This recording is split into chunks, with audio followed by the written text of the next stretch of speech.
Okay. Welcome, everybody, to another episode of the Health Movement Podcast. I'm Derek, your host. We have an awesome guest today, but before I introduce her, just want to reiterate that we are not doctors. So before you go changing programming, nutrition, anything like that, please consult with your physician. Now that that's out of the way, I have with us today Marissa Dankosky, who's a registered dietitian and nutrition consultant, currently working with Foodsmart, a national telenutrition platform focused on accessible, personalized care. Mhm. Marissa, welcome. Thank you very much for joining us. Yeah, thanks for having me. I'm excited. So what got you into this field? What was your motivation behind that? Yeah, I think my biggest motivator was the fact that I was always really big into sports. I did sports year round growing up, probably since the age of about 5. Um, Tennis, swimming, basketball, soccer, lacrosse, you name it, I did it. But I was a big athlete and I really enjoyed sports. So I really wanted to help fuel my sports and help fuel my performance with food. And I recognized from an early age that that was very important. Luckily, I did have my parents to help as my role models for that. My mom's a great cook, my dad's a great cook, and they always were eating healthy and providing me with healthy meals. So, um, that's kind of what started getting me into it. And then in college, I was looking around at what I wanted to major in. And I knew I always wanted to be in healthcare. I always loved science. I always loved learning about um, how food affects our body, just even learning about anatomy and biology. Um, and then I always loved nutrition, and I found registered dietitian, and there was a major at University of Delaware, because that's where I went, nutrition and dietetics, and they had a great program. You have to do is to be a registered dietitian, you have to do a certain undergrad program, a DPD program, and University of Delaware had a really good one. So Nice. I started taking nutrition 101. I really liked it, and then from there, I majored in it. Yeah. So. That's awesome. So. What's your favorite meal your parents would cook? And I'm not gonna have you pick mom or dad because I don't wanna put you on the spot or get in trouble. What was one of your favorites or a couple of them? Ooh. Oh god, that's tough. My mom, she always made a really great, like, Swedish meatball, with, like, a really nice gravy and noodles. I remember that growing up. My dad, he made really good steaks. He always cooked on the Nice. grill, used, like, A1 sauce, and it just tasted really good. Um, what else? My dad made really good wraps. Like, he would use a steak too to make wraps, Oh, and nice. yeah, and he would pack me wraps for school, like, when I was growing up, and it was really yummy. Um, and recently, my dad found this, shrimp, like a shrimp scampi recipe, Oh, and, nice. um, I think he puts cilantro in there and lemon and sautés it together, but it's delicious, and I don't even really like shrimp that much. Oh, you're good. Um, Um, but I really liked it. It's really good, so. nice, nice. So that led you you know what, I always worry, especially as my kids are getting older now and they're not in college yet, but they're gonna get there, to require somebody at age like 17 or 18 to try and pick what they wanna do for the rest of their life. It's a big ask, but it seems like you had the motivation or at least the background and understanding of the importance of nutrition, before you made that decision. That's big. I went into computer science, and I haven't done a thing with it in 25 years. I started teaching 10-year-olds, so it didn't really link up, but that's great. That's great. Do you have, like, something you wanna do in the future with nutrition? Are you looking to go beyond where you are now? Um, I ideally right now, I'm a registered dietitian doing nutrition counseling all day for individuals virtually with FoodSmart. Um, I would like to move up and gain more leadership experience, maybe become a registered dietitian manager with FoodSmart. I do really enjoy my the company and my position with them now. But I do hope to move up in the ranks. Can you talk about Food Smart a little bit for people who aren't aware of it? What exactly is that model, and what do they do for people? Yeah, so it's virtual nutrition counseling. They're one of the biggest telehealth nutrition counseling companies across America. They're partnered with a lot of health insurance companies, excuse me, but mostly Medicaid, to provide access to great nutrition care that they may not have otherwise. And the insurance companies will pay for the nutrition visits for them, so they don't have to worry about that. And then again, Oh, they're that's getting great. great medical nutrition therapy with all registered dietitians. Um, so yeah, it's virtual one-on-one nutrition counseling, mostly with the Medicaid population. So So, there is a lot of food insecurity. do people, like, look for you specifically, or do they go to Foodsmart and then Foodsmart kinda divvies people up as they come in? Yeah. You can do it either way. If you got a recommendation from a friend or you have a dietitian you want to see, you can ask the scheduling team to put you with that dietitian. Or you can sign up online at foodsmart.com and you can do find availability based on the dietitian and you could find their name. Oh, nice. Alright, so if people you will get a link so they can find you on there if they want? Sure, Awesome, absolutely. awesome. I asked one of my friends, I told her I was talking to you today, and I was like, "Alright, is there anything you want me to ask?" And we haven't really talked about fasting much. Do you have much experience with that? Both intermittent and long-term fasting? Yeah, I do get asked about fasting a lot, especially in terms of to help with weight loss. Um, I have done, I would say, a pretty decent amount of research on it. And most of the studies show that, yeah, intermittent fasting can help achieve weight loss. It can help to lower cholesterol, lower triglycerides, help lower blood pressure. It can be beneficial, but the research does show that it's not a superior method than just like a low calorie, low fat diet. Mm. Um, so it's not like you have to do fasting to help with weight loss, but it can be a strategy for weight loss. And what about in terms of metabolism? Is it going to wreck someone's metabolism if they're consistently doing it, or like a once a week 24-hour fast? And maybe not so much for weight loss, but for autophagy and the other side benefits of it? Yeah, so I guess it depends what kind of fasting you're doing and how long you're doing it for, because like there's the alternate day fasting, there's time restricted fasting where you might do it like the time restricted fasting is very popular. You do it within that 8 hour window, or it you could change the times. Yeah, But yeah. there's the 8 hour window, 16-hour break. That one most people can adhere to and you stick to that every day. And that is not gonna wreck your metabolism. I would say if you're doing, I mean, 24-hour fasting is a lot. If you're only doing it 1 day a week, most likely it's not gonna wreck your metabolism. Um, but I would say if you do it consistently throughout the week or you're doing consistently for maybe like a couple months to a year, potentially, but it's only 1 day a week. I would have to do more research into that. Um, but if you do fast often, it can potentially slow down your metabolism just because your Yeah. body wants to hold on to fat just to make sure we're gonna survive because our bodies are made to survive. So it Yes. slows down our metabolism and then tries to hold Alright. on. And then is there much of a difference between men and women in terms of fasting? Have you come across that in the research that you've done? No, not that I can remember. I don't believe I saw a huge difference. Okay. 'Cause I had heard there was, and then I saw a study, a couple studies done, and I can't remember specifically what they are, but they didn't notice a difference in terms of when women fasted and when they didn't. But again, this is something, obviously you need to be healthy, and this is something to talk to your doctor about before considering. But, I just wanted to make sure that I asked that question to you. Yeah, Um Before we started, I gave you a heads up that one thing I wanted to talk about recently, and regardless of anybody's political views or anything like that, the food pyramid has changed. And I don't share my screen very often on this because I feel like I'm going to mess it up, but I want to quickly show the old food pyramid and get your thoughts on that. And then we can compare it to the new one.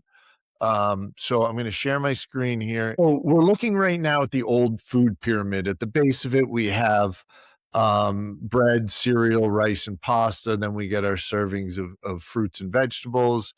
Then we have dairy and meat, and then at the top, I can't see what that is, but I assume that's fats, oil yeah, fats, oils, and sweets. It just says use sparingly. Yes. What are your thoughts on this old food pyramid? Do you see things that are good about it and things that maybe needed to be changed? Yeah. You know what? When I look at it, it reminds me of when I was growing up. So my mom, I was saying my parents were role models for me and my healthy eating habits and my decision to get into the career I'm in now. They put me in Healthy Kids Club, and I was actually with a couple of my best friends, and we're Nice. still best friends today. I just went on a trip with one of my best friends to Ireland, actually. Like, so we're Oh, been nice. best friends for years, and we were in Healthy Kids Club together, and this just kinda brings me back to that, because yeah, this was the old food pyramid. Um, I think I do agree with this, and I think it is a nice way to look at dietary guidelines for Americans. I think it's a good visual.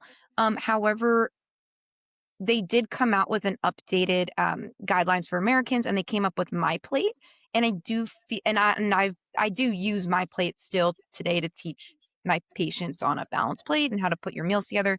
It's just an easier guide to implement healthy eating into our everyday life. It's a picture of a plate and exactly what you should put on your plate or what's recommended at each meal. So this, I like the visual, and I agree with I think we gotta, we do most of our calories should be coming from healthy carbohydrates, like at the bottom of the pyramid, it's the biggest chunk, majority of our calories ideally are coming from carbohydrates because that gives us our energy. It's our brain's number one source of energy, carbohydrates. So very important for us to think and do what we need to do during the day. So yeah, I do believe that's a good visual at the bottom, the base. Ideally whole grains, healthy carbohydrates, oatmeal, whole grain bread, wheat pasta, things like that. Yeah. Not sugary cereals and simple carbohydrates and that sort of thing. I Right. found the My Plate. I'm gonna throw that up there quickly just so we can take a look at that so people can see. Um, there it is, share. Alright. Yep, yep, there it is. I Yeah. love that thing. Um, I just think this is a little bit easier to look at quickly, and, like, we're all busy, we have things to do, we need quick, easy. I think this is a pretty straight up guideline on what exactly I'm looking at my plate. Do I have fruit? Do I have veggies, grains, protein, dairy? Great. If I And then don't. for people who are listening to this, it is a picture of a plate almost divided into fourths. The proteins, quadrant and the fruit quadrant, excuse me, are a little smaller, and the veggie and grains are a little bigger, and then there's a cup of dairy on the side.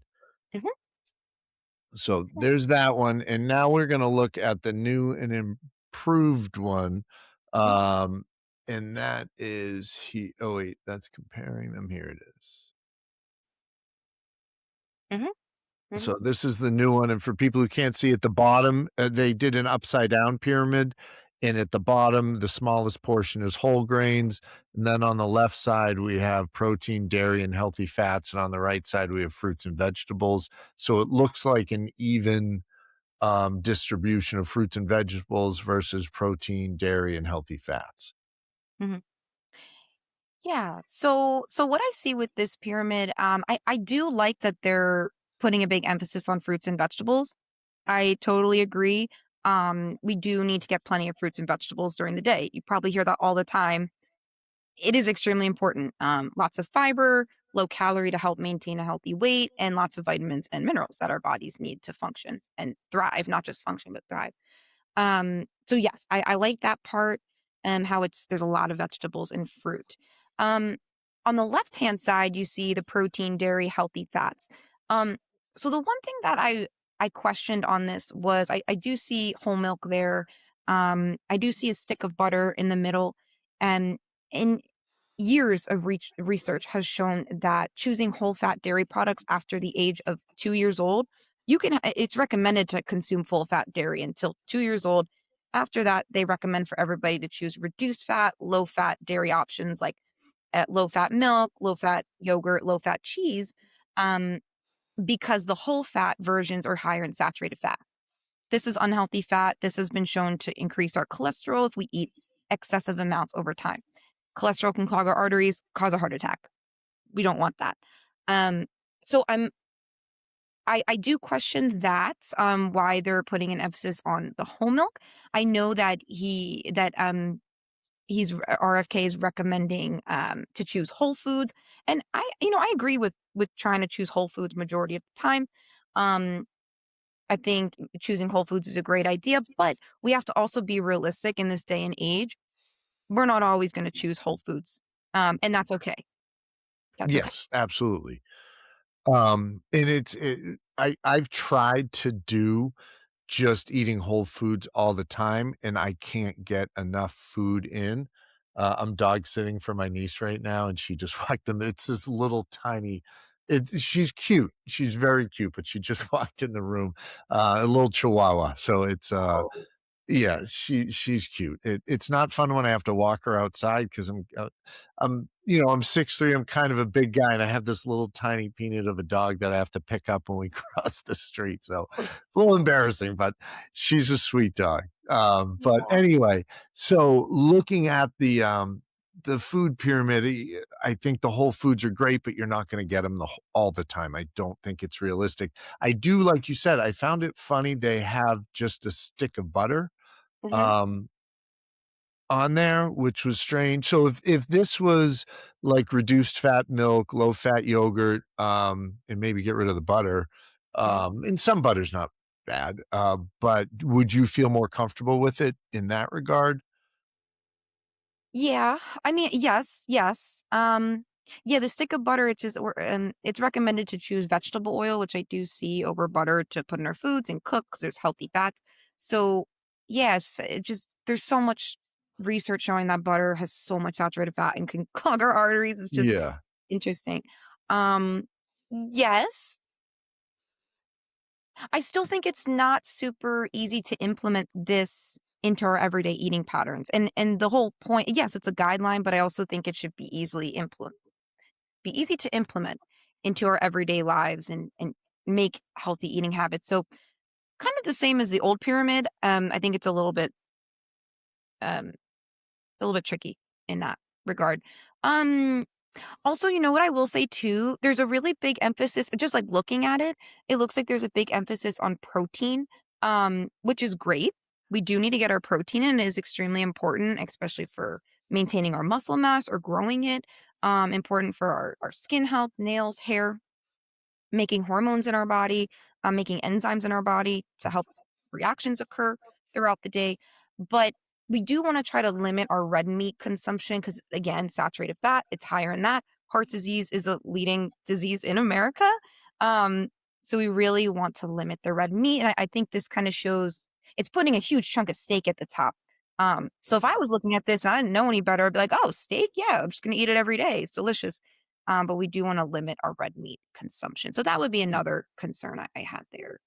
Alright. Well, thank you. I did wanna get your viewpoint on that because just doing this, I've done a good amount of research over the last couple of years and just it seems like it's you tell people whole foods, try to get your body weight in protein and try to reduce the simple carbohydrate, the processed foods as much as possible, but again, you're not gonna do it 100% of the time, but it's still confusing to try to learn exactly what the right answer is to all this, so I appreciate your point of view on it. Yeah, of course. Um, alright. Now I don't have to worry about trying to share my screen anymore, so I appreciate you guys being patient with me there. Um, what are some of the biggest struggles you found that people have that you're working with when it comes to nutrition? Ooh, well, I would say a lot of my patients do experience food insecurity. So that's a big one. And I mean, I think most of us could agree that the price of groceries Mm. has risen, and sometimes it's hard to eat healthy, while keeping the costs down. We definitely can, and you could speak to a registered dietitian to help you out with that and work with your budget, but it is definitely tricky. We have to be extra mindful, especially nowadays. So I think food insecurity is a huge thing. I talk to my patients about and just how to eat healthy within our budget. Weight management is also huge. A lot of people come and they want help with weight loss. A lot of people have questions about the weight loss medications, like should I go on it? Is it healthy for me? Things like that. And then I would say a little bit lesser, but still pretty prominent.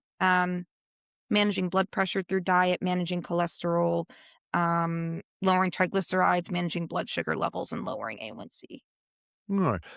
Can we touch on the food insecurities for a little bit? What from what I've noticed is people feel guilty when eating certain foods. Mhm. Is that what you're referring to, the food insecurities that way? Oh, no, I'm talking about people they don't have great access to healthy foods. Okay, I see what you're saying. Yeah. Um, Mhm. what is your like, how do you help people, counter that? Mhm. Well, first, what I like to do is see are we taking not taking advantage. I don't know if that's the right word, but are we are we looking into what programs we're eligible for? So a lot of the times I'll say, "Hey, have you looked into the SNAP program? They have EBT cards, and these it depends on your eligibility, but it will they provide money each month on that card that you can use to purchase healthy food. So it can help extend the budget a little bit. And then I'll say, do you know where your local food banks are, local emergency food shelters? So we'll look for kind of local programs.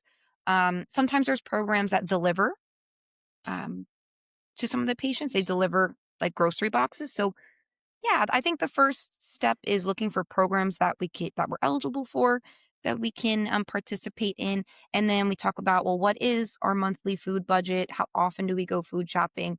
And then how can we create affordable meals that'll kind of um, stretch throughout the week for us and our family? Have you found, something like meal prepping, has been helpful for people to because then you're allowed to shop in bulk and get, it's cheaper when you buy more at once and then using that food, to kind of meal prep. Is that something that your clients do or that you recommend? Yes, absolutely. Um, my clients that meal prep, I do find that they're able to stick within their budget, eliminate food waste.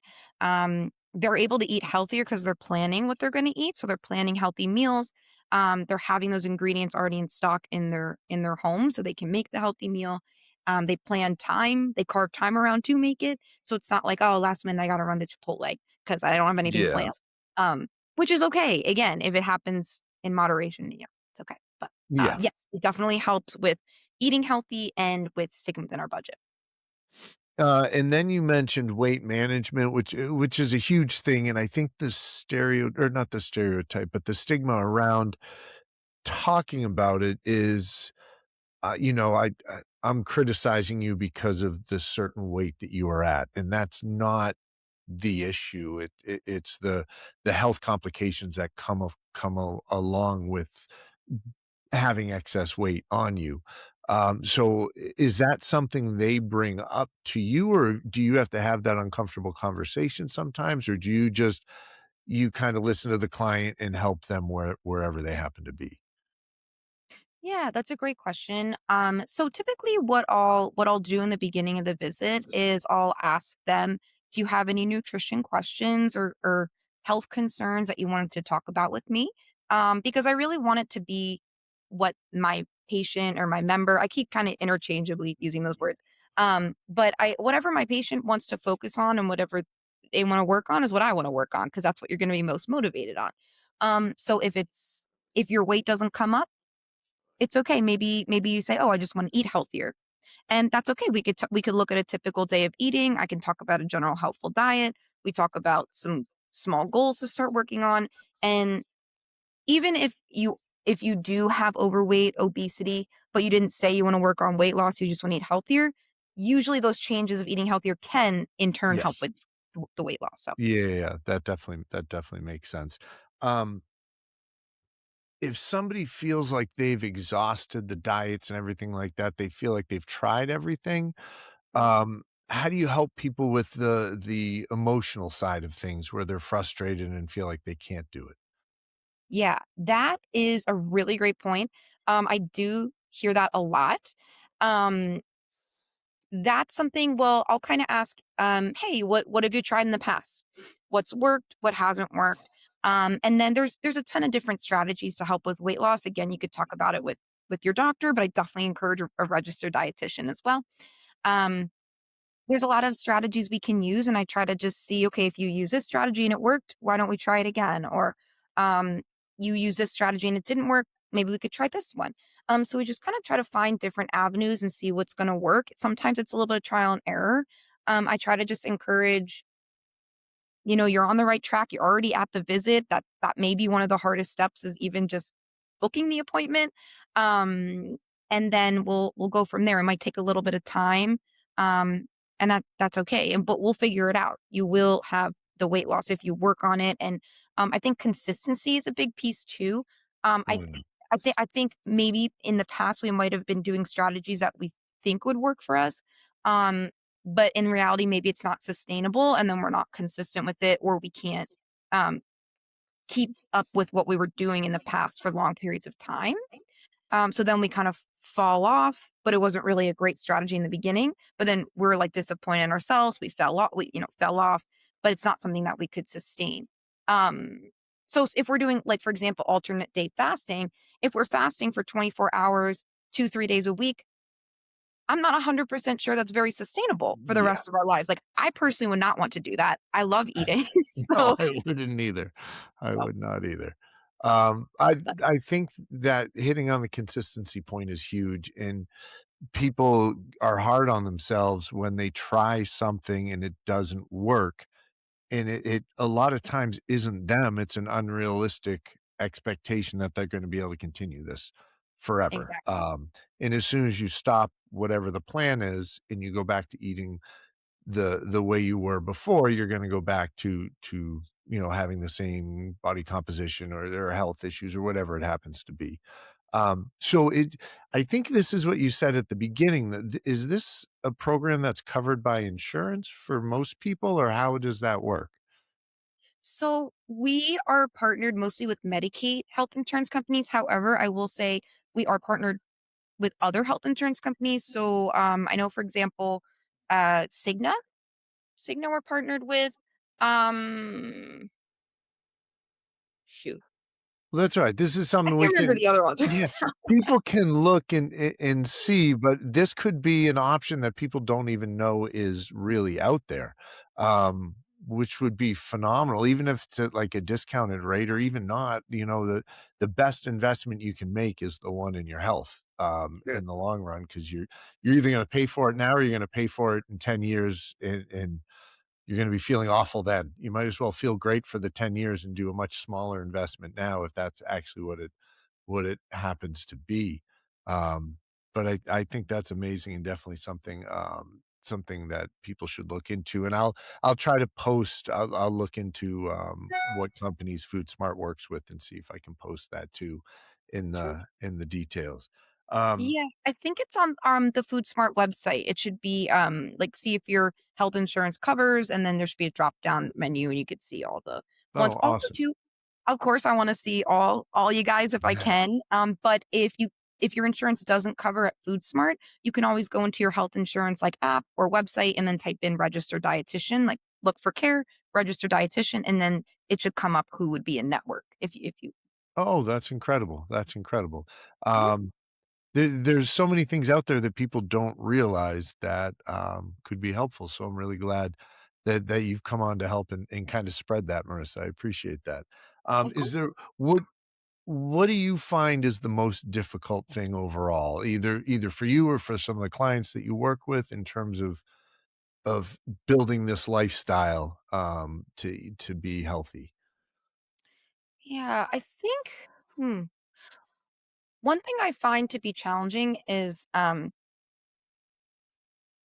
exactly with me, I'm trying to set small goals with my patients, but I think sometimes we're thinking, we wanna try to work on a million different goals, and I get it, we wanna work on a ton of different goals, I'm gonna do this, I'm gonna do that, but in reality, we really wanna what's gonna be achievable and sustainable is if we work on small goals that are realistic and keep building on from those. So we don't wanna start with we're like, "I'm gonna go to" I've heard this before, it's like, "Okay, I'm gonna go to rumble boxing every single day for the next month." I'm like, "Okay, well, first of all, where are we at now? Are you not doing any exercise? I don't know if high intensity rumble for 45 minutes, whatever, every single day starting right off the bat is realistic. I think maybe if you maybe try once a week at least, um, and then maybe go from there. So, and I get it. We're excited. We're motivated. We want to work on these goals, but we really have to think about what's realistic. And that's Yeah, something I've personally been working on for the past couple of years. Like I want to be more, I'm being more realistic with myself. I used to say, "Oh, I'm going to work out every single day, 7 days a week, going to workout classes." That didn't work for me. I just got too tired. I'm sore, this and that. So I'm like, okay, I'm going yeah. to do this class once a week, this class once a week, another. And then the other days I'm going to like walk because that's more realistic for me, at Yeah, least. and walking too is I mean, that's an excellent exercise, and it's even being outside if that's available as opposed to a treadmill is something that has its own benefits.